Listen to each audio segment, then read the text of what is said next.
Good morning everyone.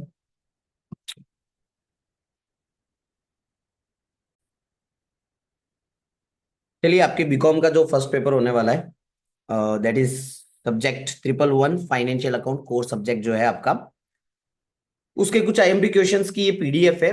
PDF में आपको share कर ही रहा हूँ और थोड़ा एक बार इसमें मैं आपको एक्सप्लेन कर देता हूँ। इसमें सिर्फ क्वेश्चंस है कि कौन कौन से आईएमपी क्वेश्चंस आपको करने हैं। अगर आपको उसके डिटेल्ड आंसर चाहिए, ठीक है, विथ एक्सप्लेनेशन, तो मैं कल उसके रिलेटेड एक वीडियो बनाने वाला हूँ। सो आप वो एक बार देख लेना बिफोर एग्जाम, तो उसमें सब कुछ कवर हो जाएगा। ठीक है, 50 मार्क्स का आपका पेपर है एंड इजीली इस पेपर में आप 40 to 45 स्कोर कर सकते हो। ठीक है, बहुत ही इजी पेपर है। So nothing to be worry about it, क्योंकि फाउंडेशन में आपने कई सारी चीजें कवर कर चुके हो, आप ऑलरेडी पढ़ चुके हो अकाउंट्स के अंदर। ठीक है, आपको सिर्फ एक बार रिकॉल करना है और कुछ नहीं करना, और जो मैं आपको इंस्ट्रक्शन दूं उसको सिंपली आप फॉलो करना।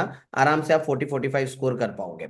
ठीक है, मैं आपको आईएमपी क्वेश्चन दे रहा हूँ। आपका जो पहला क्वेश्चन आने वाला है, क्वेश्चन नंबर 1, वो आएगा वाउचर करके एक क्वेश्चन होगा। ये प्रैक्टिकल क्वेश्चन है जो प्योर 10 मार्क का आपको पूछा जाएगा। ठीक है, और इस वाउचर वाले क्वेश्चन के ऑप्शन में आपको मिलेगा क्वेश्चन नंबर 1 का ए, जिसमें आपको अकाउंट के कुछ कॉन्सेप्ट पूछे जाएंगे, 2 या 3 कॉन्सेप्ट होंगे जो 5 मार्क का वेटेज होगा इनका।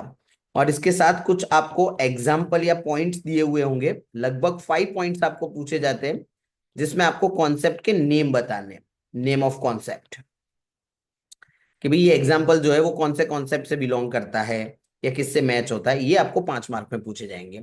सो वाउचर के ऑप्शन में आपको 2 थियरी क्वेश्चन मिलेंगे 5 5 मार्क्स के। ये वाउचर के ऑप्शन वाला जो पॉइंट है, ये आप ऑलरेडी फाउंडेशन में पढ़ चुके हो कि अकाउंटिंग कॉन्सेप्ट्स वगैरह क्या है, going concern, materiality, prudence, etcetera. ठीक है, तो इसमें आपको ज्यादा कुछ दिक्कत नहीं आने वाली है। वाउचर वाला क्वेश्चन जो है बहुत ही सिंपल है। मैं आपको आईएमपी दे देता हूं, पहले वो टिक कर लो आप कि आपकी बुक जो है फाइनेंशियल अकाउंट सुधीर प्रकाशन की, उसका इलस्ट्रेशन 1, ठीक है, जिसमें आपको सारे वाउचर्स दिए हुए हैं, वाउचर के क्वेश्चंस और उसके रिलेटेड के आंसर भी दिए हुए। अगर आपको इसमें कुछ समझ में नहीं आता, तो कल मैं इन सारी चीजों को डिटेल में एक्सप्लेन करने वाला हूँ। ठीक है, तो वो वीडियो मैं आपको भेजूंगा, तो उसमें आपको समझ में आ जाएगा। अभी मैं सिर्फ आपको आईएमपी क्वेश्चन दे रहा हूँ और कुछ नहीं। तो आपको इलस्ट्रेशन 1, उसके बाद एक और क्वेश्चन है इसका, इलस्ट्रेशन 2। ये 2 क्वेश्चन आपको कर देने हैं वाउचर के लिए। ठीक है, दो में से कोई भी एक सिमिलर वे में आपके एग्जाम में होगा ही। उसके अलावा आपका जो ऑप्शन वाला पोर्शन है, ऑप्शन वाले पोर्शन पे अपने आ जाते हैं। ऑप्शन वाला पोर्शन आपको मिलेगा आपके चैप्टर, कॉन्सेप्ट वाला जो चैप्टर है उसके अंदर। देखो यहाँ पे टोटल 14 कॉन्सेप्ट आपको दिए हुए। मैं जो आपको बोल रहा हूँ वो आप खास कर देना। Going concern concept, separate entity concept, prudence and conservatism concept, matching concept and accrual concept, ये 5 आपको खास करके जाना है। ठीक है, इसमें से कोई 2 या 3 आपको पूछेंगे 5 मार्क के अंदर। 4 5 लाइन का लिखना है, एक एग्जाम्पल बना के डाल देना, दैट्स इट। उससे ज्यादा आपको कोई भी कॉन्सेप्ट में समझाना नहीं है। उसके साथ जो बी के अंदर हमारे पास एक क्वेश्चन होगा, तो आपकी बुक के अंदर क्वेश्चन नंबर 2 दिया हुआ है। ठीक है, वो आपको कर लेना है। इसमें तकरीबन 15 पॉइंट आपको दिए हुए हैं, और आपको इसमें से कोई भी 5 पॉइंट जो है वो पूछे जाएंगे। ठीक है, तो ये आप देख लेना, नीचे उसके आंसर्स भी दिए हुए हैं। उसके अलावा उसी में आगे क्वेश्चन नंबर 4 दिया है, जिसमें 5 पॉइंट दिए, वो आपको कर लेने। एंड देन आफ्टर एक 7 करके क्वेश्चन होगा, उसके अंदर आपको कुछ 4 एग्जाम्पल दिए, वो आपको देख लेना। बहुत ही सिंपल है, नीचे आंसर दिए हुए। ठीक है, तो अगर किसी को वाउचर समझ में ना आए तो फिर वो ये थियरी वाले क्वेश्चन ले सकते हैं। तो ये तो हो गया आपका क्वेश्चन नंबर 1। क्वेश्चन नंबर 2 जो होगा, वो आपका होगा फाइनल अकाउंट ऑफ प्रोपराइटर।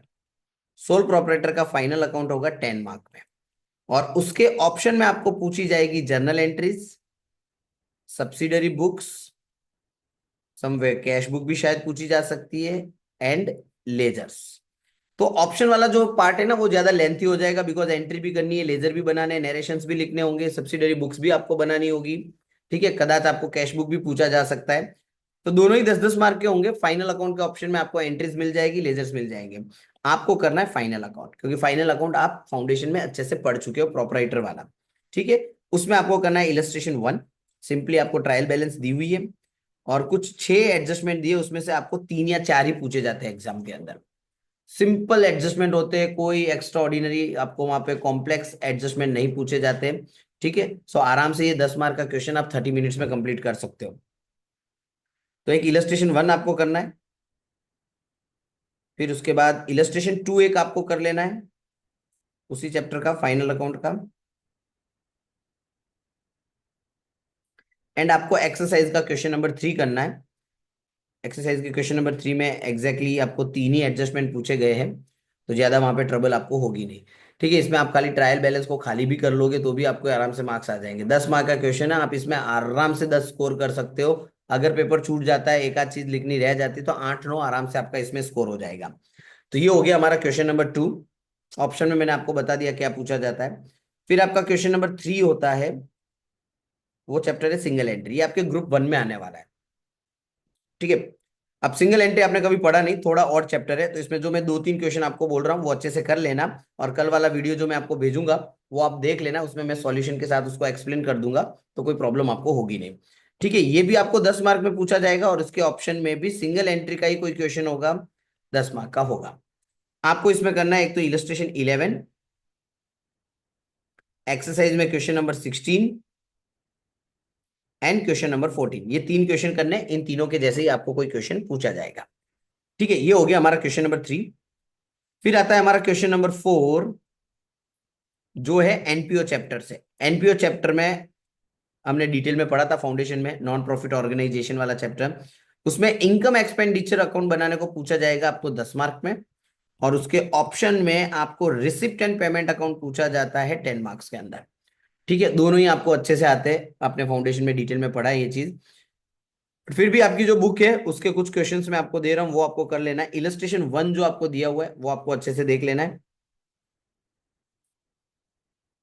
फिर क्वेश्चन नंबर 21 आपकी बुक में एक्सरसाइज में दिया हुआ होगा, वो आपको देखना है।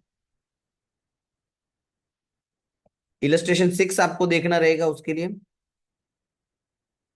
इलस्ट्रेशन 6 के अंदर आपको receipt and payment and income expenditure दोनों ही मिल जाएंगे, पर दोनों साथ में नहीं पूछते। ठीक है, एक में इनकम एक्सपेंडिचर पूछेंगे तो दूसरे में रिसिप्ट एंड पेमेंट पूछेंगे। ठीक है, इतना आपको करना है और कुछ नहीं करना। तो यहाँ पे 4 क्वेश्चन आपके कंप्लीट हो जाते हैं, और फिर होता है आपका 5वां क्वेश्चन जो होगा एमसीक्यू पे। और ये भी होगा आपका लगभग लगभग 10 मार्क का। ठीक है, 10 एमसीक्यू होंगे या 5 एमसीक्यू होंगे, 2-2 मार्क के, मोस्टली 10 एमसीक्यू होंगे। हर एक एमसीक्यू 1-1 मार्क का होगा, उसमें भी थ्योरेटिकल वाले ज्यादा होते हैं। ये आपको आपके बुक में से कर लेने, बुक के पीछे आपको एमसीक्यूज दिए हुए हैं, वो अच्छे से एक बार खाली देख लेना, दैट्स इट। मतलब लगभग लगभग 2 से 3 घंटे की पढ़ाई में आपका ये पेपर आराम से खत्म हो जाएगा, और आप 40 to 45 स्कोर कर पाओगे। तो ये जो आपका पहला पेपर है उसके आईएमपी मैं आपको दे रहा हूँ, बाकी जो पेपर्स है उसके आईएमपी मैं आपको 1-2 दिन में जैसे ही प्रिपेयर होते हैं मैं आपको दे दूंगा। ठीक है, तो अभी आप इस पे वर्कआउट करना स्टार्ट कर लीजिए। इसके जो मेन आईएमपी क्वेश्चन है वो मैं कल सॉल्व करने वाला हूँ, तो उसका मैं वीडियो बना दूंगा ताकि आप सब लोगों के लिए हेल्पफुल हो जाए वो। और बाकी किसी को कंफ्यूजन हो तो नीचे मेरा नंबर लिखा हुआ है। ठीक है, आप मुझे उस पर मैसेज ड्रॉप कर देना। ओके, चलिए बाय बाय।